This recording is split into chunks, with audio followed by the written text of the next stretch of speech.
We live in an era defined by the white-knuckle grip, a silent epidemic where we believe that if we just hold on tight enough, we can dictate the direction of the wind. We obsess over the trajectory of our careers, the pristine state of our reputations, and the exact timing of our successes, as if we are the sole architects of reality. This constant vigilance is exhausting because it rests on the fundamental lie that we are in the driver's seat of a vehicle we did not build and cannot truly steer. We mistake our chronic anxiety for a sense of responsibility, fearing that if we stop worrying for even a moment, the entire structure of our lives will crumble into dust. Radical surrender is the terrifying yet liberating realization that the grip itself is what is keeping us paralyzed in place. It is not an act of defeat or a white flag raised in the face of failure, but a proactive transfer of ownership from our own limited hands into the hands of the infinite. When we choose to walk this path, we begin to align ourselves with a higher frequency of existence, a journey of discovery we explore deeply here at the elevated within to find the peace that surpasses all human understanding. It is the moment we stop trying to manage the universe and start trusting the one who sustains it, trading our fragile control for an unshakable foundation. To understand the weight of this release, we must look at the ancient slopes of Moriah and a man named Abraham who stood at the very edge of the impossible. For 25 years, he lived in the agonizing tension of a promise, waiting for a son who seemed biologically impossible until Isaac finally arrived as a miracle in the flesh. Isaac was not just a child to Abraham. He was the physical proof of divine faithfulness and the singular bridge to every future blessing the patriarch had been promised. Then, in a moment that defies all human logic, the source of the gift asked for the gift to be returned, demanding a sacrifice that felt like the total execution of hope itself. This is the crucible of radical surrender, where the soul is forced to choose between the blessing and the one who bestowed it. We often find ourselves entangled in the beauty of what we have received, slowly turning our miracles into anchors that keep us tethered to the earth rather than the heavens. We begin to love the outcome more than the originator, forgetting that the strength and longevity of any gift lies entirely in the nature of the giver. Abraham's test was never about the cruelty of loss, but about the purity of his internal devotion and whether his heart belonged to the promise or to the promiser. The tension we feel in our own modern lives usually stems from this same misplaced identity, where we have fused our sense of worth with the things we are trying to protect. We treat our dreams, our families, and our security as if they are ours to defend at all costs, ignoring the reality that we are merely stewards of a temporary grace. When the call comes to let go, it feels like a threat to our very survival because we have forgotten how to breathe without the object of our affection. Radical surrender asks us to stand in that fire and acknowledge that if something is truly a gift, it was never ours to claim as a permanent possession or a functional savior. To move forward into true freedom, you must look into the quiet, shadowed corners of your own heart and identify your Isaac, the one thing you are most terrified to lose. It is that specific dream, that cherished relationship, or that hard-won professional status that you have placed on a pedestal, convinced that your life would end if it were taken away. This is the point of highest friction, the place where your desperate desire for control meets the invitation to trust a grand plan that you cannot yet see. Identifying this idol is the first essential step toward the altar, requiring a brutal honesty that strips away the pretenses of our self-made security. Relinquishing this control is the hardest work a human being can ever perform because it requires us to walk toward the mountain while our instincts are screaming for us to run. We fear that if we open our hands, we will be left with nothing, failing to see that an open hand is the only vessel capable of receiving something far greater than what it held. The journey Abraham took was not one of cold stoicism, but of a heart being stretched to hold the immense weight of divine sovereignty. It is only when we are willing to face the potential loss of what we love most that we discover the true nature of the one who holds everything together.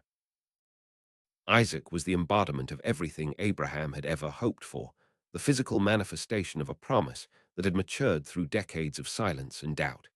He was not merely a son born in old age, but the very anchor of Abraham's identity and the sole evidence that his life had not been a wandering delusion. To look at Isaac was to look at the validation of a legacy, a living bridge between a lonely past and a nation that would outnumber the stars. Because the boy was the result of a divine miracle, he carried a weight of importance that transcended normal fatherhood, becoming the center of Abraham's gravitational pull.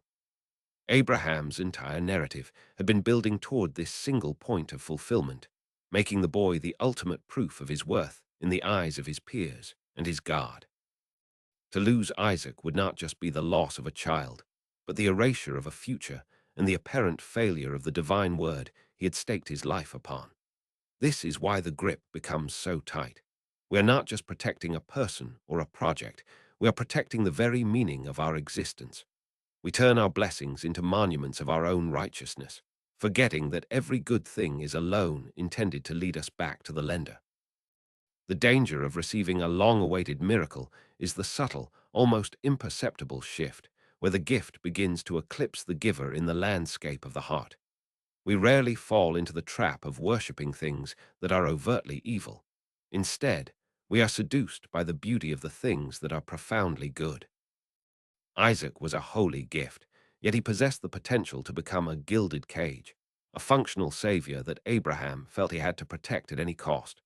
When we begin to believe that our joy is entirely dependent on the preservation of a specific blessing, we have moved from stewardship into a form of spiritual slavery. When a blessing becomes a functional savior, it begins to dictate our emotional state, our level of peace, and our sense of security. If the gift is flourishing, we feel validated. If it is threatened, we spiral into a panic that reveals where our true foundation lies. This is the subtle tyranny of the Isaac in our lives, the good thing that has become an ultimate thing. We find ourselves serving the gift, working tirelessly to ensure its safety, until we realize we are no longer following the path of faith, but the path of preservation. Radical surrender is rarely about the obvious vices we know we should discard, but rather about the loosening of our fingers from the very things God used to bless us.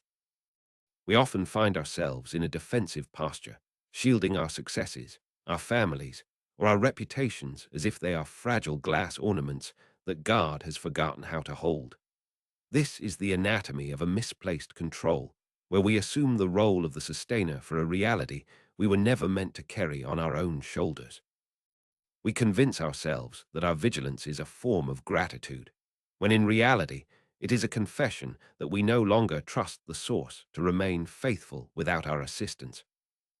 There is a profound exhaustion that comes from trying to maintain a miracle through human effort, a frantic energy spent ensuring that what was given by grace is kept by works.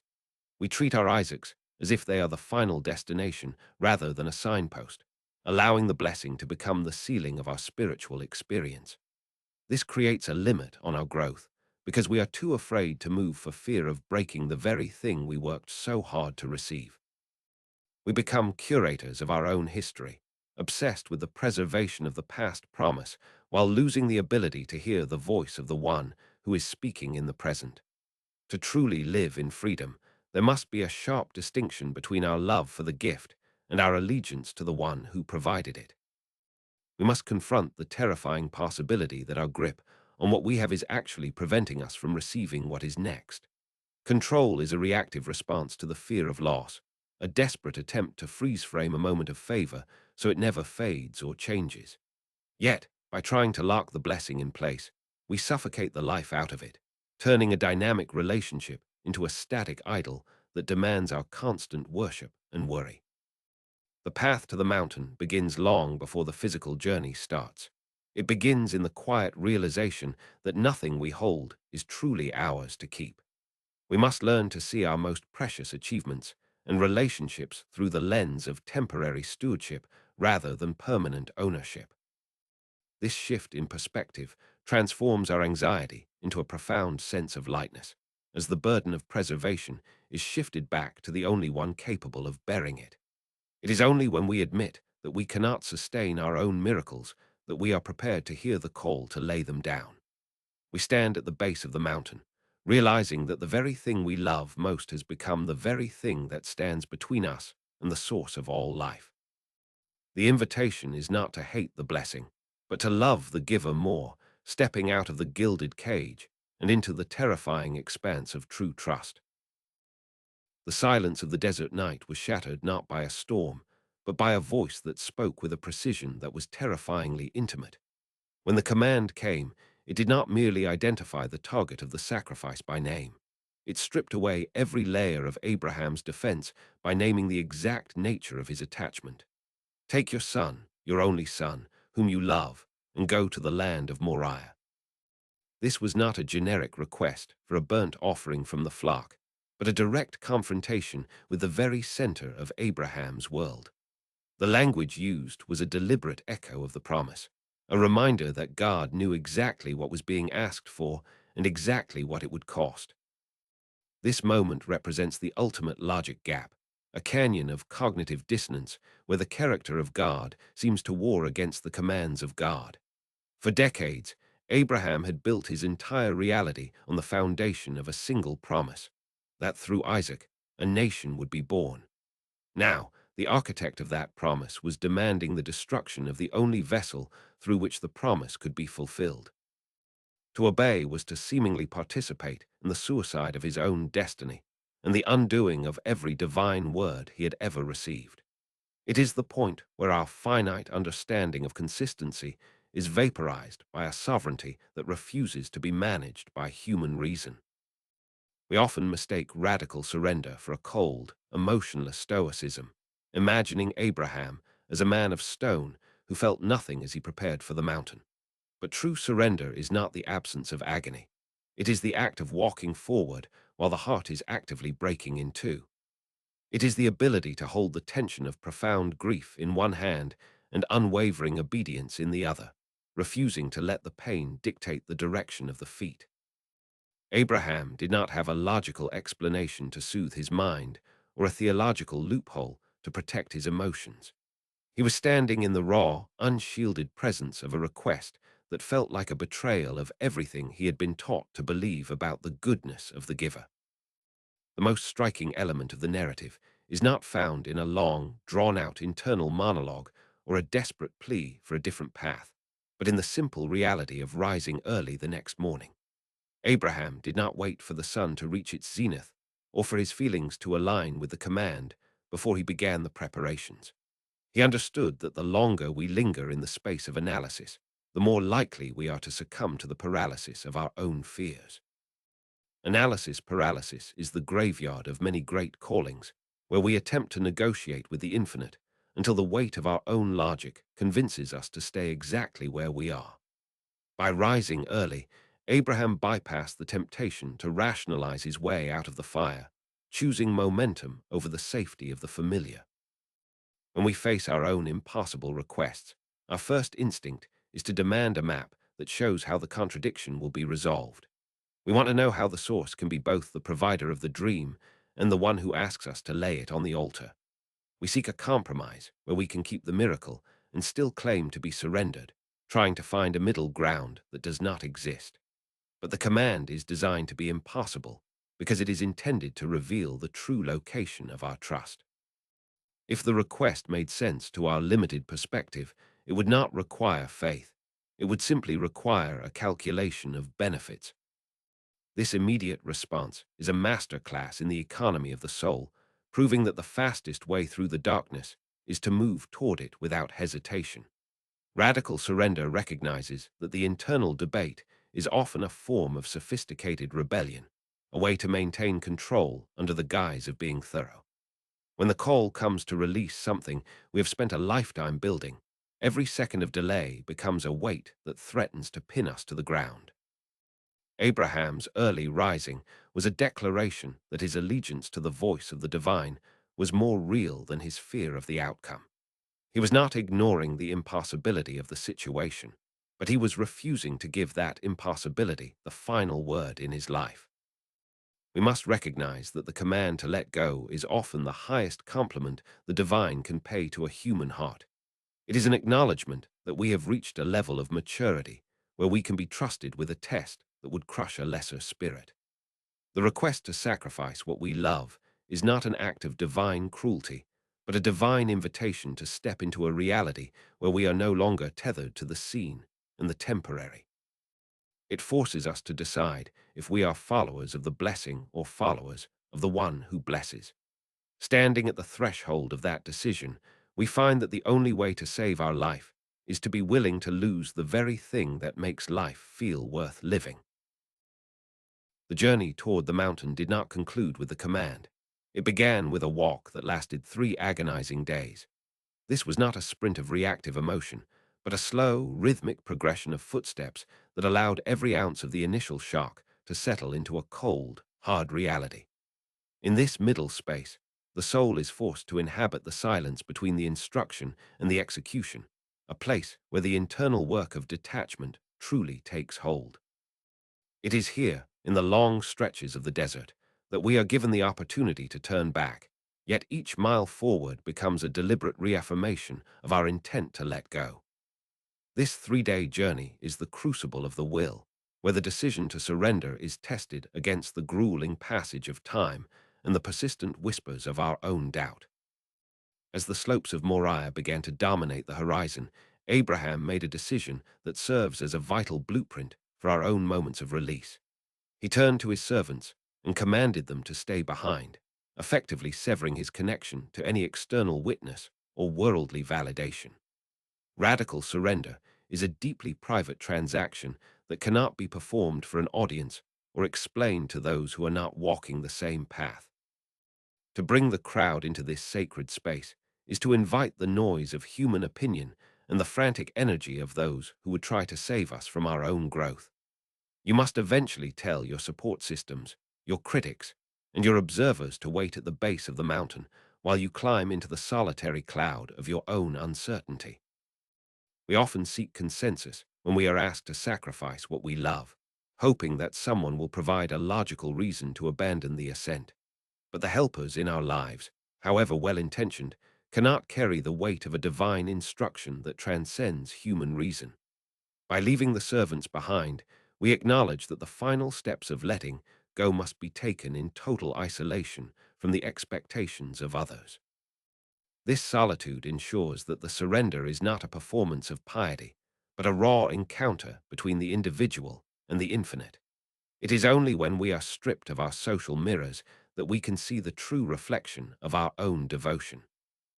The silence of the ascent was eventually shattered by a voice that carried the weight of everything Abraham was preparing to lose. Isaac, looking at the fire and the wood in his father's hands, asked the one question that could have easily dismantled a lesser man's resolve. Where is the lamb for the burnt offering? This is the excruciating reality of the middle space, where the very dream you are surrendering looks you in the eye and asks for its own survival.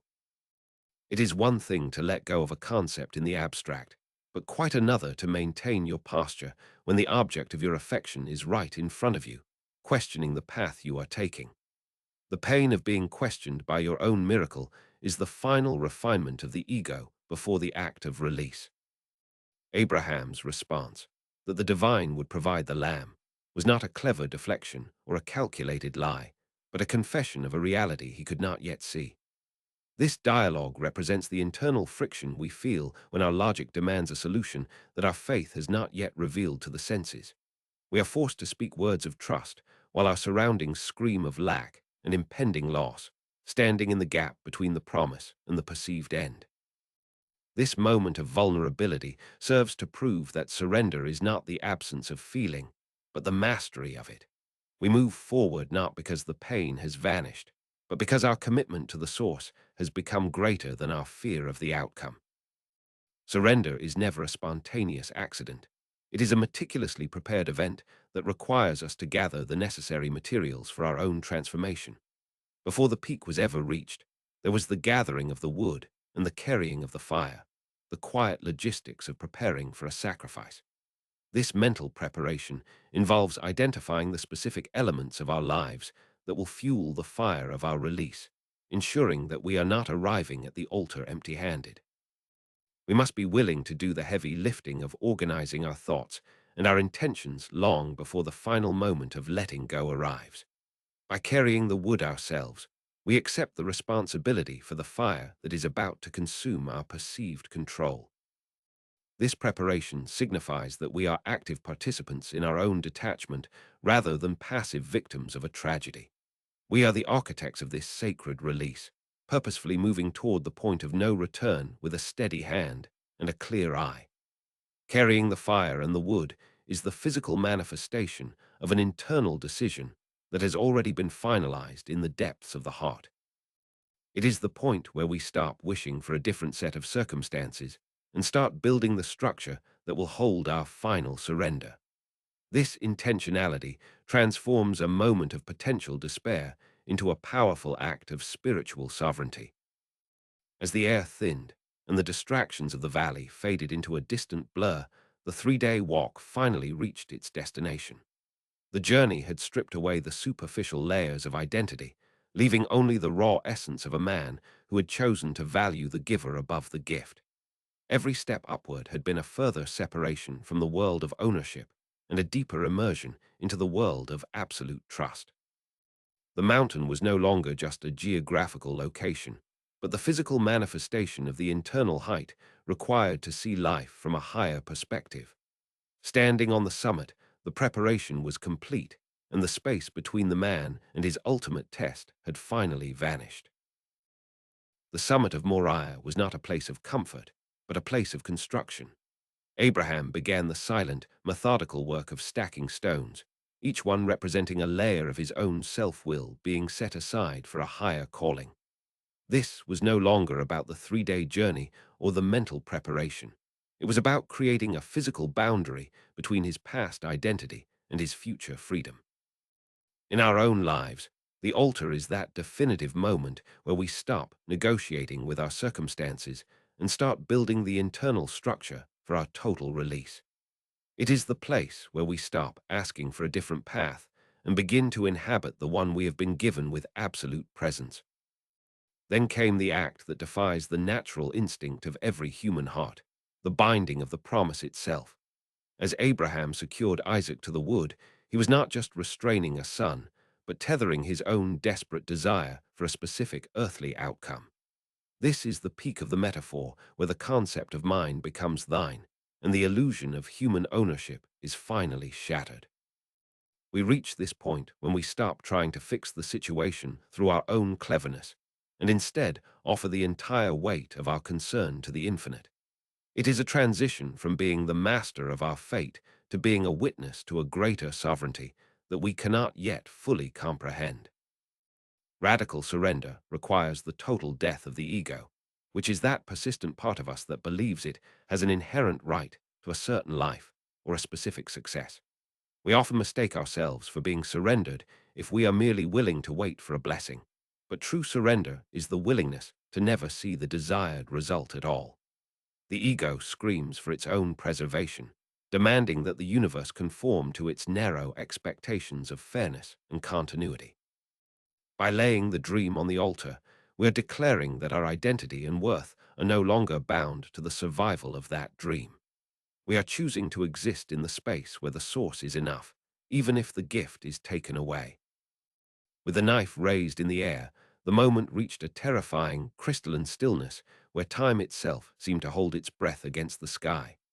This split second is never about the literal loss of the object, but about the absolute and final posture of the human heart toward its creator.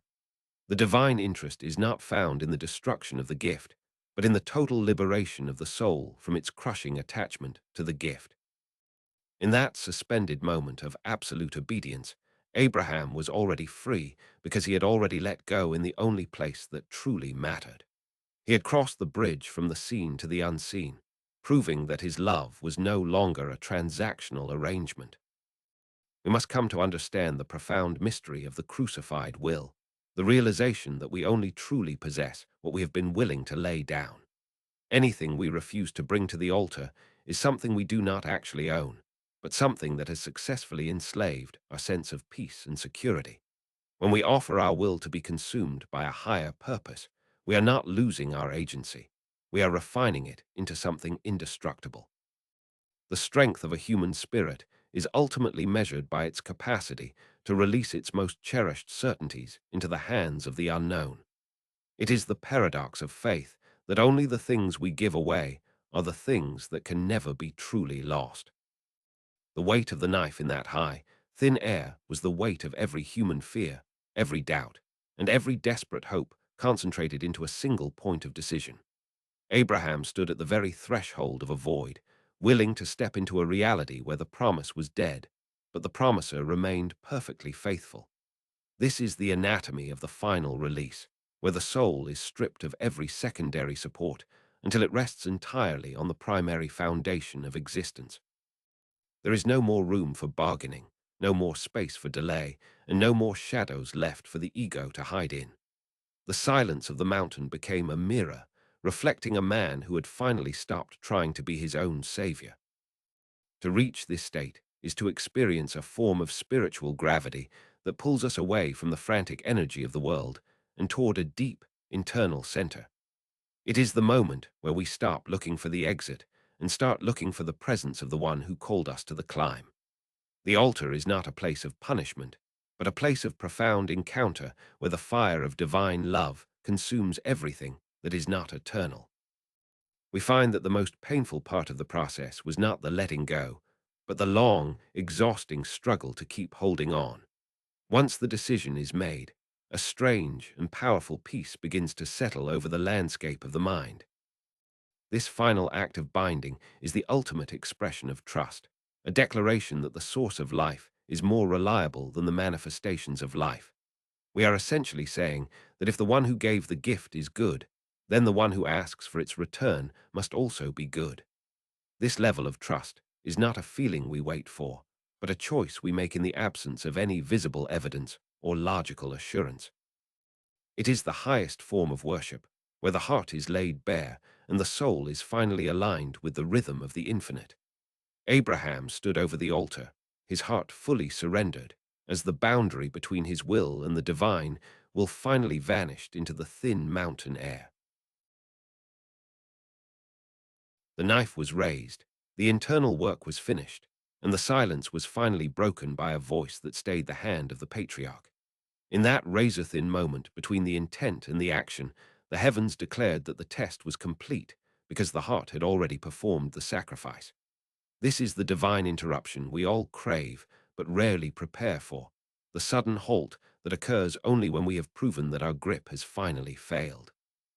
God did not need the life of the boy. He needed the death of Abraham's need to control the outcome of the promise. The intervention was not a rescue from a cruel fate, but a recognition that the idol of the gift had been successfully dismantled. As Abraham lifted his eyes away from the altar and the weight of his own obedience, he saw the ram caught in the thicket by its horns. This was the substitute, the provision that had been walking up the other side of the mountain while Abraham was climbing his own path of sorrow. We often exhaust ourselves looking for the ram while we are still clinging to the Isaac, failing to realize that the provision is frequently hidden until the surrender is absolute. The ram was not a reward for a job well done, but a natural consequence of a heart that had finally aligned itself with the source of all things. It serves as a permanent reminder that the solution we need is often already present, waiting for us to reach the level of release required to see it. In this sacred space of substitution, a new name for the infinite was etched into the history of the soul: Jehovah-Jireh, the Lord who provides. It is a profound theological and psychological truth that this specific revelation of character only happens on the mountain of sacrifice, never in the comfort of the valley. We want the provision before the surrender, seeking the insurance of the ram before we are willing to let go of the son. Yet the nature of this divine name implies a sequence where the seeing and the providing are inextricably linked to the act of laying it all down. You cannot truly know the provider until you have reached the end of your own ability to provide for yourself. The provision of the ram teaches us that the divine solution is rarely the one we would have manufactured through our own frantic effort. While we are busy trying to keep our Isaacs alive through sheer willpower, the infinite is preparing a substitute that carries no burden of idolatry or anxiety. This ram represents a grace that meets us at the point of our highest friction, offering a way forward that does not require us to sacrifice our peace or our integrity. We must learn to trust that when we release our grip on our own solutions, we make room for a supply that is far more robust and enduring than anything we could have clutched. The thicket is always there, holding the answer, but our eyes are often too clouded by the tears of our own resistance to notice it. When Abraham untied his son and looked into his eyes, the boy was the same, yet everything about their relationship had fundamentally shifted. Isaac was no longer a possession to be guarded or a legacy to be managed. He had become a stewardship to be honored. The fire of the altar had burned away the sticky webs of ownership, leaving behind a clean and holy appreciation for the gift as a loan from the heavens. This is the ultimate goal of radical surrender, to receive back what we gave up, but to hold it with a hand that is now permanently open. We find that the things we were most afraid to lose are actually safer when they are no longer the center of our gravity. The transition from owner to steward is the birth of true psychological and spiritual freedom. When we view our careers, our children, and our dreams as entrusted graces rather than personal property, the crushing weight of their preservation is lifted from our shoulders. We can finally love without the suffocating pressure of fear, and we can lead without the desperate need for a specific result. Abraham walked down that mountain with a son who was more alive to him than ever before, because the threat of loss had been swallowed up by the reality of divine faithfulness. The gift is finally allowed to be a gift again, rather than a functional savior that we have to protect from the world. Standing on the summit of Moriah, the air is clear because the smoke of the ego has finally cleared. You begin to see that the entire journey, the 3 days of silence, the gathering of wood, and the binding of the promise, was a process of recalibrating your vision. You are no longer looking at your life through the narrow lens of what you can keep, but through the expansive horizon of what the source can do. The mountain changes you not by giving you what you wanted, but by showing you that what you have is held by someone far more capable than yourself.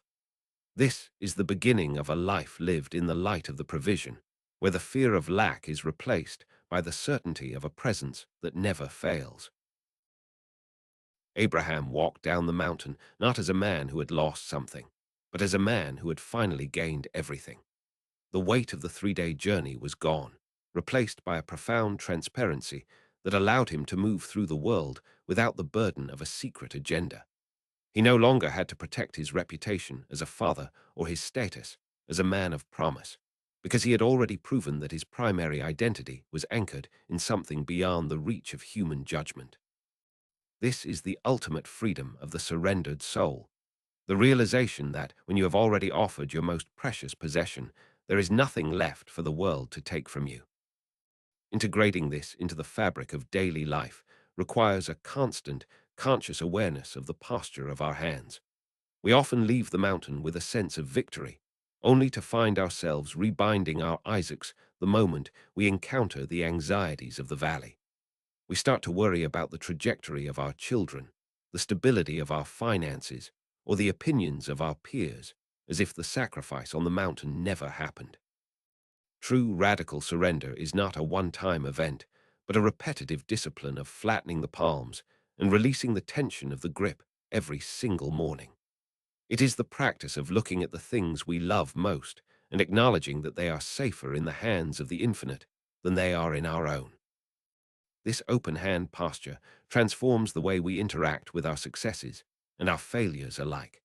When we stop viewing our achievements as personal trophies to be guarded, we are free to enjoy them without the underlying fear of their eventual loss.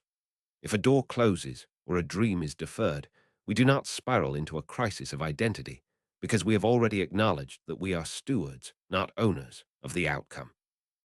This shift allows us to engage with the world with a sense of playfulness and curiosity rather than a desperate need for validation. We become observers of a grander narrative, trusting that the provider who met us on the mountain is still working behind the scenes of our daily struggles. The power to maintain this posture of surrender is ultimately found in a deeper historical and spiritual connection.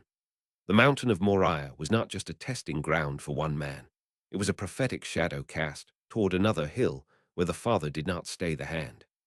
On that later summit, the ultimate sacrifice was not replaced by a ram, but was fully realized in the person of the Son, who gave everything to bridge the gap between the human and the divine.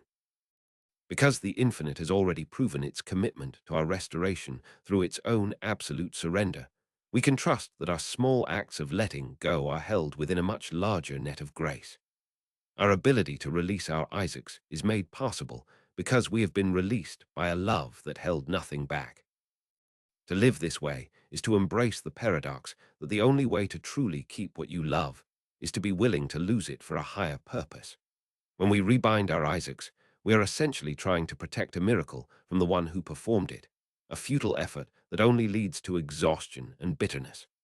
Radical surrender asks us to trust the internal quiet that follows the act of release, allowing that peace to become our new baseline for making decisions. We stop asking how we can secure our future and start asking how we can best serve the present moment with the resources we have been given. The mountain experience becomes a permanent internal landscape, a place we can return to whenever the world demands that we take back the reins of control. This transformation manifests in a quiet confidence that others will notice, but may not be able to explain. You become a person who is difficult to rattle because your foundation is no longer built on the shifting sands of external circumstances. You can walk through the fires of professional uncertainty or personal grief with a steady heart, knowing that the ram in the thicket is a constant reality rather than a lucky accident. This is the advanced application of the Abrahamic path, living as if the provision is already here, even when the altar still looks empty. It is a life of radical presence, unburdened by the need to curate a specific legacy or defend a fragile ego. As you go about your day, pay attention to the moments where your fingers begin to curl back into a fist. Notice the physical tension in your chest when you think about that one person or that one goal you are terrified to let go of. In those moments, breathe deeply and visualize yourself back on the summit, placing that weight on the altar and stepping back to see what the infinite will do. You are not losing your life. You are finally finding the version of it that is not dictated by fear or the need for constant maintenance. The peace you seek is not found in the preservation of your control, but in the total and joyous abandonment of it. Today, take the final step of the ascent and choose to leave the burden of the outcome at the peak of the mountain. Whether it is a career you have built with blood and sweat, a relationship that defines your happiness, or a dream that has become your identity, let it go and watch how the universe expands to meet your trust. By losing your life in this way, you find a version of existence that is vibrant, unshakable, and filled with a peace that surpasses all human understanding. If you are ready to walk this path of radical surrender and discover the freedom that lies on the other side of the altar, subscribe to join us as we continue to explore the depths of the elevated within.